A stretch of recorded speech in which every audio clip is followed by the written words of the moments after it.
You're listening to the Option Alpha podcast from OptionAlpha.com, where we show you how to make smarter trades, learn how the stock market really works, and generate consistent monthly income. Now, your host and head trader at OptionAlpha.com, Kirk Duplessis. Hey everyone, this is Kirk here again from OptionAlpha.com, working every single week to make this the most popular podcast offered in iTunes and online because it's based on one thing and one thing only, and that's helping you guys make smarter trades. So again, thanks so much for tuning into today. On today's episode, we are going to be talking about the big rocks that every trader needs to focus on or should be a priority if you are trading options. And the whole concept around big rocks we'll kind of explain here and why we talk about big rocks versus maybe say small rocks. But I think it's an interesting analogy if you haven't heard it before. I'm assuming many of you have, but it's a good reminder as to why we need to focus on some of these big rocks in trading.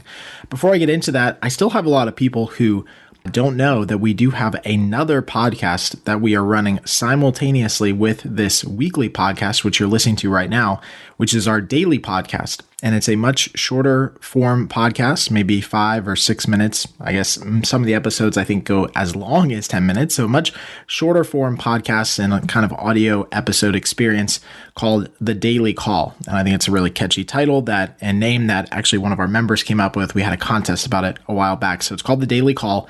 You can search for it in any of the platforms that you listen to your podcast, whatever you're listening to right now. If you're listening on Google Play or iTunes or iHeartRadio or Stitcher, wherever, you can find the Daily Call podcast and go ahead and subscribe to that one too, because we get into some of the more nitty-gritty topics that don't take a lot of time to, go over, doesn't really necessarily need a 30-minute or 45-minute podcast, and answer a lot of questions. So a lot of questions that have been submitted over the last couple months we've been answering, and we're just literally ticking away at those every single day. So I record those every single day, just a couple minutes to keep you on pace, keep you consistent, build a habit around trading options. So again, check out our Daily Call podcast if you haven't already.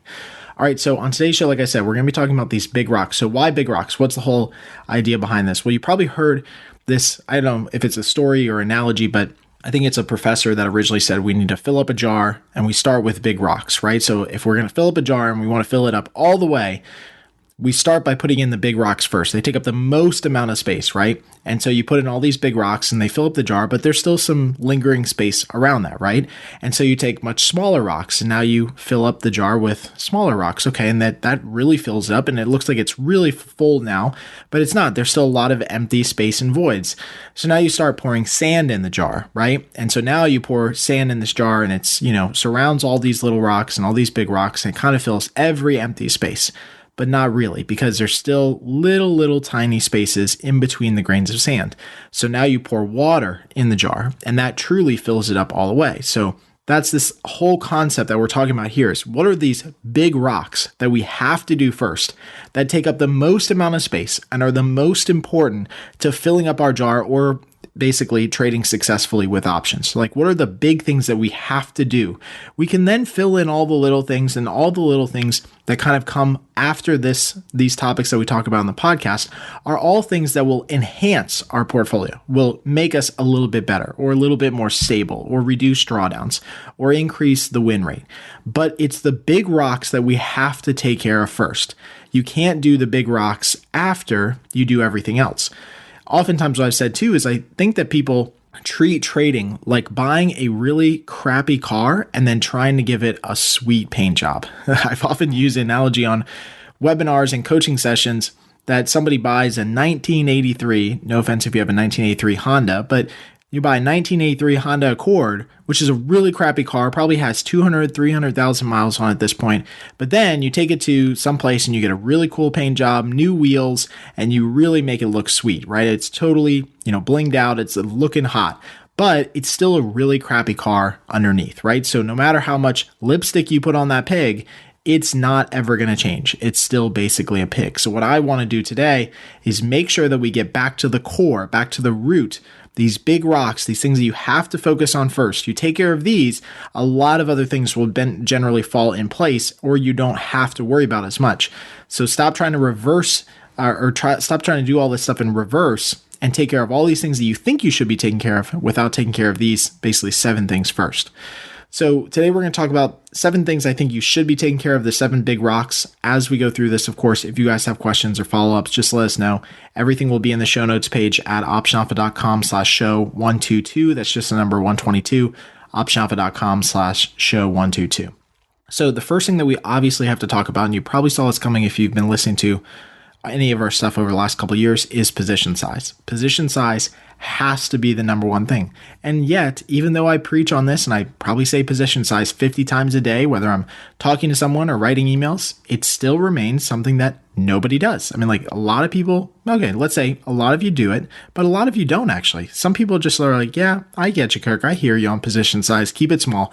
But you're not actually going through the steps to calculate your position size. You don't really know. If I came up to you and said, what's your max position size if you were at 1 or 2 or 3 or 4 or 5%? Not a lot of people would know that number. And you should know exactly what that number is. Now, we say 1 to 5% per ticker. That's your max risk. So if you have an option trade where you have the opportunity to make $100, but it could lose $500, you want to base your risk off of the $500 that you could lose in that ticker. Now, you do 2 different trades in that ticker, and same basic setup. You could make 100 or lose 500, but now you've got 2 different positions. So now you could lose $1,000 total in that ticker. Well, now you base it off of the $1,000 that you could lose in that ticker. So it's all based on the ticker that you're trading, SPY, Facebook, Google, Apple, Tesla, whatever it is, all based on the ticker. That means you can take your position size and break it down from there into smaller and smaller chunks. So if your max position size in any ticker is $5,000, you can break that down into, say, 5 trades, 5 different trades of $1,000 of risk, and start, spreading the trade out over time and laddering into different positions. But it's all coming down to that core position size. And look, back in February, a lot of people learned this lesson the hard way, and it's going to happen again. And it will happen all the time until people actually learn their lesson. You have to control position size. Probably the biggest rock that we'll throw into this jar is position size. Now, number 2 here is frequency. Frequency is an interesting topic for me because at my core, I understand the importance of frequency in trading, so much so that I never get rocked by markets anymore. I really don't. I think I've developed over the years a very, very thick skin, a rough skin for market frequency and market volatility. Because what I know is that when you increase the frequency of your trades over time and you start selling more and more contracts over time, market direction becomes meaningless. And I truly say this in all confidence. The market direction is meaningless to you when your frequency and when your entries are high enough. Let's take one end of the extreme. If you were only given a chance to trade 1 time per year, that one opportunity, that one time that you trade has all the weight of the world on it. Are you directionally bullish at that one time? Did you pick a bottom? Did you pick a top? How are you setting up your trade? If you only gave yourself one opportunity every single year, again, on the furthest end of the spectrum, then that one opportunity is the most important thing that you should be focusing on. You have to get that one opportunity right. But when you trade multiple times a week, multiple times a month, and then throughout the year, you're trading hundreds of positions and contracts, then each individual position or each individual contract carries less weight. And what you start to do is you start to gravitate towards the expected probabilities and the expected outcome. So if you should be hitting 70% winners, give yourself enough opportunities to get to 70% winners. Don't think that it's going to happen in the first 10 or 20 trades because you don't know what the sequence of returns are going to be for those positions. So the more often you trade, the better success you're going to have, and the more market direction becomes meaningless because over time, you'll just average around the market. The market goes up, you add new positions. The market goes down, you add new positions, right? Could it sting when you have that initial move higher or initial move lower? Of course, but it always averages out and gets basically averaged into the overall expected moves. You should lose on some positions. You should not win on every position, or you're not taking on enough risk and you're not trading with enough capital. But over time, frequency prevails. Number 3 here is option selling. So another big rock besides just position size and frequency, because you could do this in any trade that you do, is you have to be an option seller. We've talked ad nausea about why we have to be option sellers and the IV expected premium that's in the marketplace, this premium that presents itself only after you've held positions from entry through either expiration or exit. So implied volatility is always overstated long term. Now I say long term just as another reminder that doesn't mean that it can't be understated in short term periods where, let's say we had in February, everyone was expecting nothing to happen basically in February, and then we got this huge volatility event. Now we were positioned well for this in the sense that we had small position sizes, but volatility went through the roof, right? And probably during that period, when we go back and reanalyze it, once we get through 30 and 60 day, time periods to look at all the contracts, I'd probably guarantee that period we saw implied volatility or actual volatility much higher than people expected, right? But that's exactly the period that we need to happen all the time to keep this whole system honest. Because now moving forward, people are expecting or now looking out for another big move in the market, and we may not get it. In fact, that's what we've had basically since February all the way through March is we've had everyone expecting huge volatility, huge moves in underlying stocks, and generally things haven't gone anywhere. And that has given us an opportunity because we traded through February and we traded through March to continue to add positions and generate some income. And that's what we need to do. We have to be selling options. So you have to do this on a long-term basis. We know that IV is always overstated. It just doesn't present itself until expiration. You have to wait for that IV over expectation to mature. It doesn't happen immediately on trade entry because on trade entry, when you first place your trade, you're basing it, and that trade is based in price off of the expectation at that moment. It's just after time that people realize and the market's then correct for the fact that implied volatility is overstated. So it requires a little bit of patience to be an option seller. And it requires, again, some thick skin to let the market kind of move against you in some cases and push you a little bit. And you got to push back, right? But it's what we have to do if we want to generate money, because option buying is a losing proposition. We have done so much research on this. There are very few opportunities where option buying works, and it's still a very, very lucky trade to try to buy options. Number 4 here is you've got to keep your portfolio balanced. So when we get back to talking about option selling, it can't be a one directional strategy anymore. It blows my mind that people still only think in terms of buying stock and nothing else. I talk to people all the time. In fact, I'm fascinated by this when people ask me what I do and I start talking about options trading, and then they're like, oh, well, I bought this stock because I think it's going to go up. I'm like, that's not the only thing you can do, right? That there's more tricks to this pony than just buying stock and hoping everything goes up.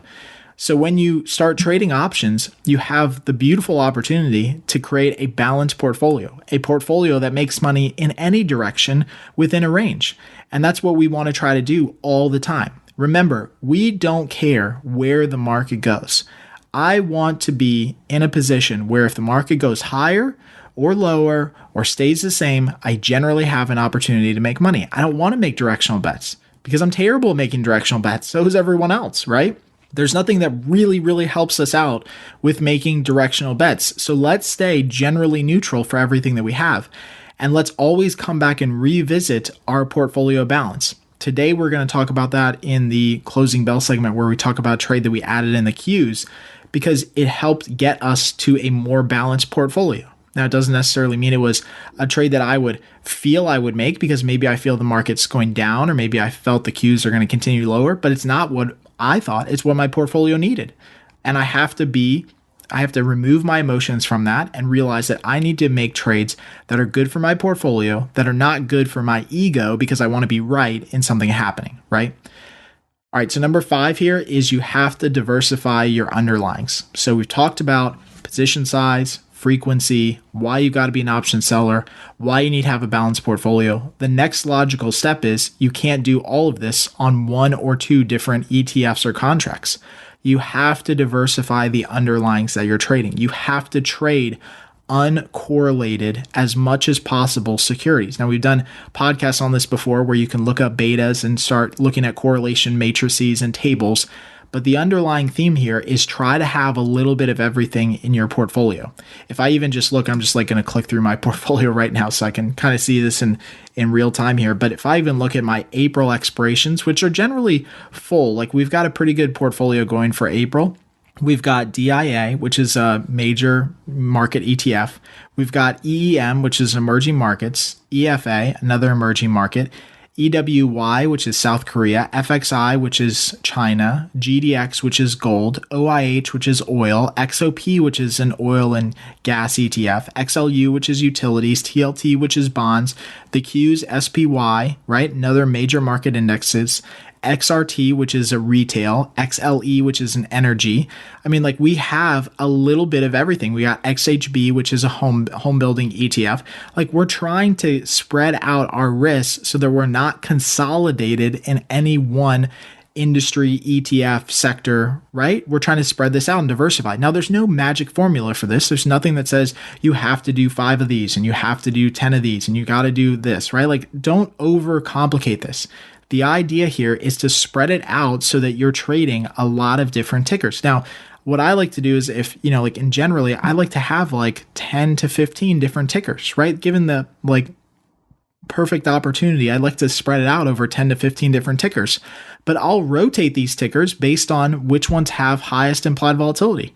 For example, GDX, we just started trading last month because it started to have higher implied volatility. We haven't traded it for a while. And then we actually traded last year a lot, early last year in 2017, just the back half of 2017, low volatility, didn't trade a lot. So we focused on something else. We started moving our focus and again, diversifying across different tickers, but maybe we don't include gold this time around, right? So again, it's not about getting to an exact number. You don't have to get to 15 tickers. It's just about spreading the risk out over these different tickers. So no one ticker controls your whole portfolio, which is what you have to do anyway if you want to keep to our 1 to 5% threshold that we talk about.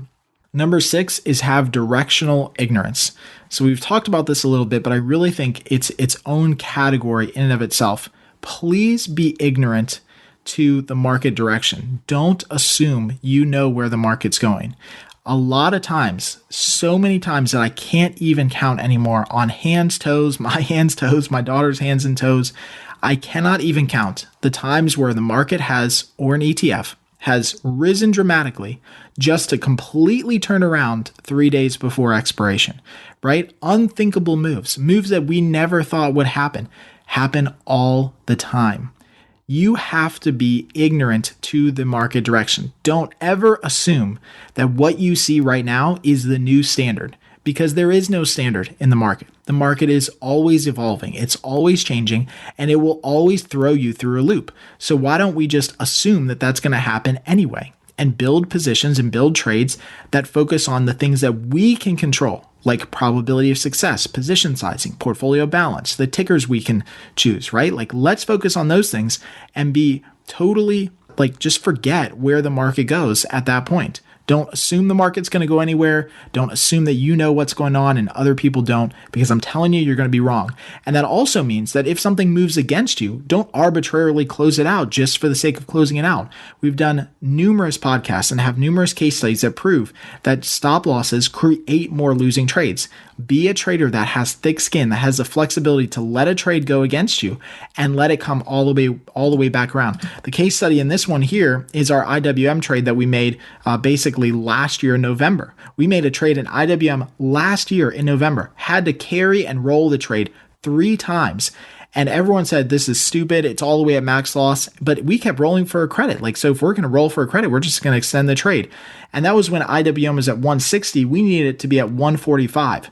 And look, I'm not going to say that wasn't a lucky move, lucky air fingers quotes, that happened where the markets dropped in February from 160 to 145 in the IWM, but that happens all the time. It happens all the time. TLT, GLD, OIH. I've got numerous case studies that show every single time the markets have these huge ebbs and flows. You just have to be patient enough to hold on to them. Now, could it have gone completely higher and never looked back? Of course. But if we were rolling for credits, rolling for duration, why not, right? We give ourselves an opportunity to be right. That's what I'm talking about. Don't assume that just because the market's high, it's going to stay high. Don't assume because the market's low, it's going to stay low. We've seen this all the time where we have huge rallies, huge peaks and troughs.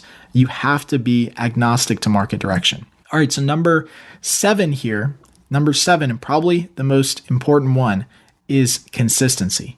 So all of this stuff sounds great, but it doesn't work.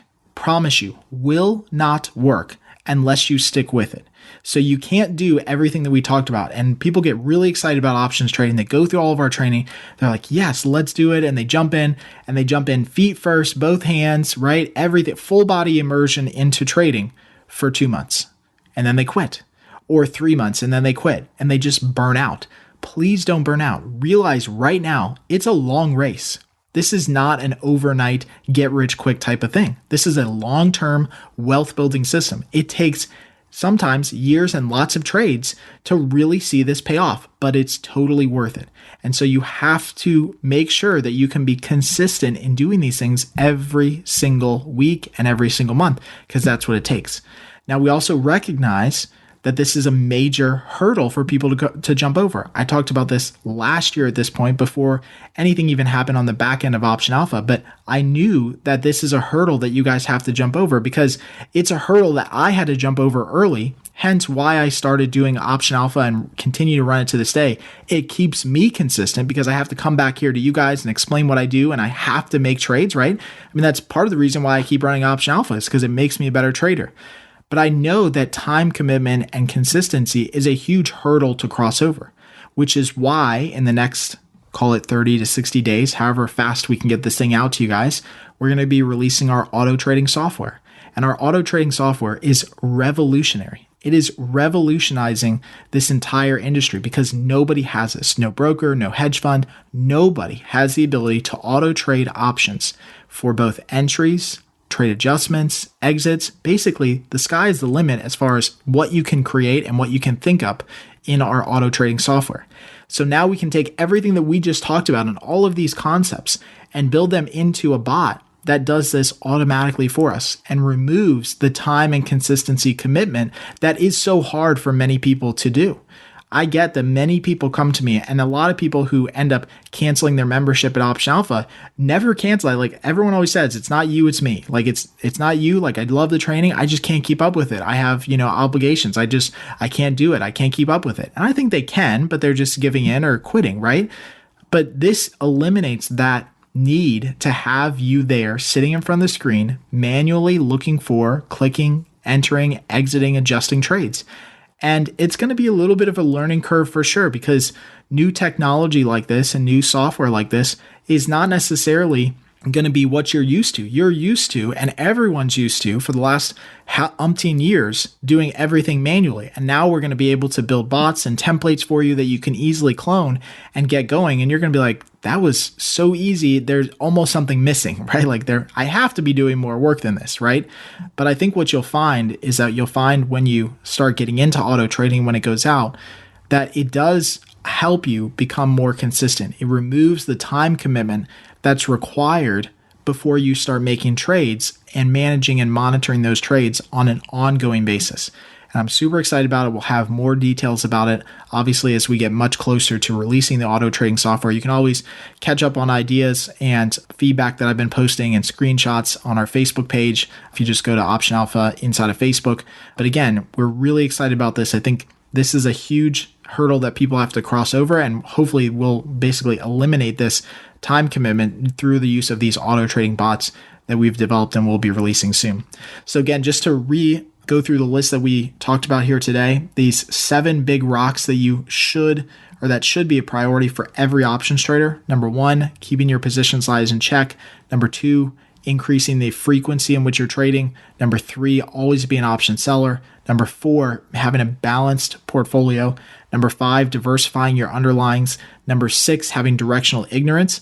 And number 7 is having consistency through auto trading. So hopefully this has been really helpful, and let's get into the Trader Q&A segment.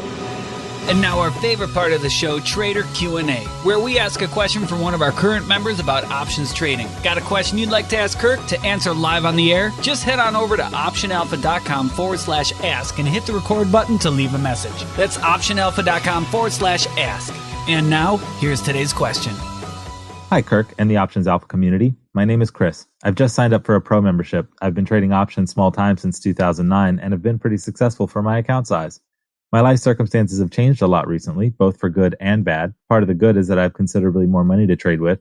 Part of the bad is that I've lost all other sources of income. So it's time to get serious. My questions today are a bit in the weeds. I have a very good understanding of why we sell premium in high IV environments. I also understand that, generally speaking, implied volatility overstates reality, or historical volatility. What I'm curious about is the ratio between IV and HV. It would seem to me that we would be wise to look for underlyings that have a high IV to HV ratio, as it would seem to indicate that options are generally priced farther above reality, giving us a greater edge. What little I've found on this topic has seemed to indicate it's a valuable metric. Has the OA team done any research on this? Is there any actual value to this metric? And do you know that a way we can get this metric on a trading platform? Thank you so much for your time and effort and everything that you put into educating the options community. I know we all appreciate it. All right. Hey, Chris, thank you so much for submitting a question here. I appreciate it. And so again, the ratio between IV and historical IV, there's no real value or metric that can be tracked on a live, ongoing basis right now during like current market environments. The reason is because IV now is forward looking, say 30 days, if you're looking at a 30-day IV. So there's no way to know, at least right now. So if there is a way to future predict where the market's going to be in 30 days, let me know. But there's no way to know right now what historical volatility will be in 30 days, meaning what actual volatility will be in 30 days from now. When you look at historical volatility on any broker platform or any platform that you're using to get the data from, that's always backward looking from today's date. But IV is always forward looking. So that's why they don't always mesh up. And in fact, there's this lag based on the timing of the IV. So if you're looking at 30-day IV, there's going to be a 30-day lag between the time that they mesh up and kind of like overlap for the right dates.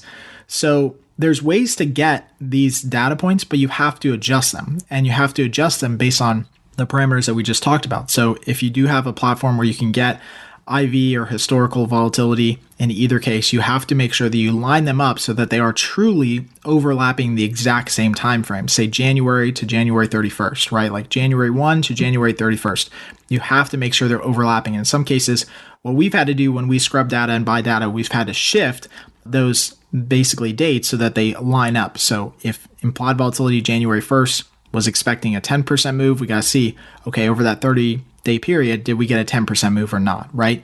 Now, there's value to this metric in the sense that if you look back historically against most ETFs and most stocks, what you will see is that some have or trade around an over expectation percentage. Say 6% in the case of the Dow is an average one, where the Dow IV is usually always 6% on average higher than historical volatility. So that's the spread or the edge that can be maybe gained out of the Dow. Some other ETFs and tickers might be higher or lower than this. But I think knowing that metric in and of itself is probably all the value that you can get, because you know that it's present, you know that it's there, you know it can be basically taken advantage of through option selling. It's just a matter of time to get enough trades on, to get enough positions through to realize that profit potential. So hopefully this helps out, and hopefully this answers the question here for you today. So again, if you guys would like to get your question answered here on the podcast or live on Facebook, as we've been doing pretty much every single day, or on our daily call that we do every single day as well, head on over to optionalpha.com/ask and click the big red button in the middle of the screen and leave me a private voicemail. Remember, there's no software to download or install. It's really super easy, and it's first come, first serve.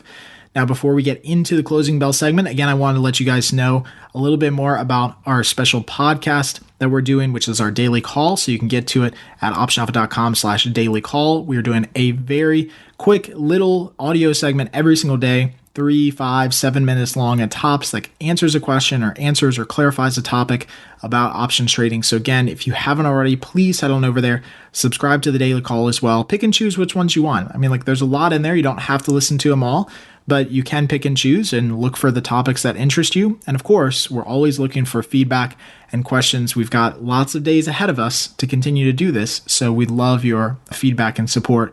Any questions that you want to hear answered on the daily call, just email them over or post them on Facebook, Twitter, YouTube, wherever you follow us online.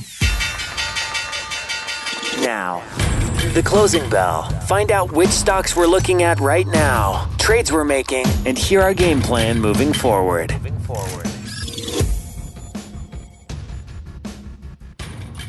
All right, so in today's closing bell segment, I want to go through a trade that we just made in the Qs. So ticker symbol QQQ, which is the NASDAQ ETF, basically it tracks tech. in the Qs, we made a bullish credit spread trade. So we sold the 160 puts and bought the 155 puts for May expiration. In fact, this was our first position that we got into for May expiration, our first May position overall, which May is about 59 days out. And we like to get into positions, or at least start tiptoeing into positions around 60 days for the next contract month out. So we've got a lot of positions in April for April expiration. That's kind of full already. We'll continue to add to that maybe here and there, but we really want to start kind of building out that next level or next expiration period portfolio out in May. So we got into this bullish put credit spread in the Qs. Now, why do we get into this? Well, the first reason that we got into it is because implied volatility in the Qs has been a little bit elevated. It just had a pretty big sell-off here, mostly news on Facebook and some of the other tech areas that kind of caused the markets to go down by over 2%. So implied volatility jumped from around the 20th rank to around 45. So it's still not insanely high, but it's definitely higher than where it's been over the past couple of weeks. And so we want to take advantage of that by selling some options. Now, why go directionally bullish? Well, I'm not, as I mentioned earlier in the podcast, I'm not too keen on necessarily going bullish here. Like my personal gut feeling is that maybe the markets go higher, but I have to be ignorant and pretend that I don't know what's going on, because I really don't. That's just my personal opinion and personal feeling in my gut. Other people might see this chart and scream bullish. Other people might see it and scream bearish. In either case, what our portfolio needs at this moment is another bullish position. We do have a good amount of bearish positions. We have a lot of premium that if the market does continue to fade lower, we can generate with the market fading lower. So we need to give ourselves a little bit more balance and actual bullish positions. So that's why we decided, rather than do the iron butterfly, rather than do a credit call spread, which would have been an additional bearish position that we just don't need, we did the credit put spread, which gives us some exposure to option selling, which is what we want, and also gives us exposure to the markets generally going higher, which is what our portfolio needs. Now, in this case, we set it up as a basically 30 delta put credit spread. So we sold the 30 delta puts. That's where we decided to sell the strikes at 160. That gives us at least a 70%, probably something higher, around 72% probability of success on this trade moving forward for May. And of course, we may ladder into additional positions later on. So we only did a couple contracts here. It's still early in the cycle. We're just starting to build out May expiration. So keep the position size super small, look for additional entries. And we obviously, if the markets do go down and we need to adjust, we can turn this into an iron butterfly or an iron condor later on. So that's kind of like the next level, the next step if needed, and a little bit of forethought on possible adjustments in the future. So hopefully this helps out as always. And as always, if you guys want to get our trades that we send out, just sign up for a pro or elite membership on Option Alpha. We send out all the trades that we make, not just the ones that we cover randomly here on the weekly podcast, but all of our opening, closing, adjusting trades. We always keep you guys updated with both email and text alerts. Thanks for listening to the Option Alpha podcast. If you liked what you heard, please drop by iTunes and leave a rating or comment. Plus, you can get everything: free email updates for future shows, transcripts, video tutorials, case studies, and more. Just visit our website at optionalpha.com. All right, so I truly hope you guys enjoyed today's show and got at least one thing out of it that you can apply right now to make you a smarter, more profitable trader and investor. As always, you can get additional resources, links mentioned in the show, and some related video training from today's show by going to optionalpha.com/show 122. Again, that's just the number 122, optionalpha.com/show 122. Until next time, happy trading.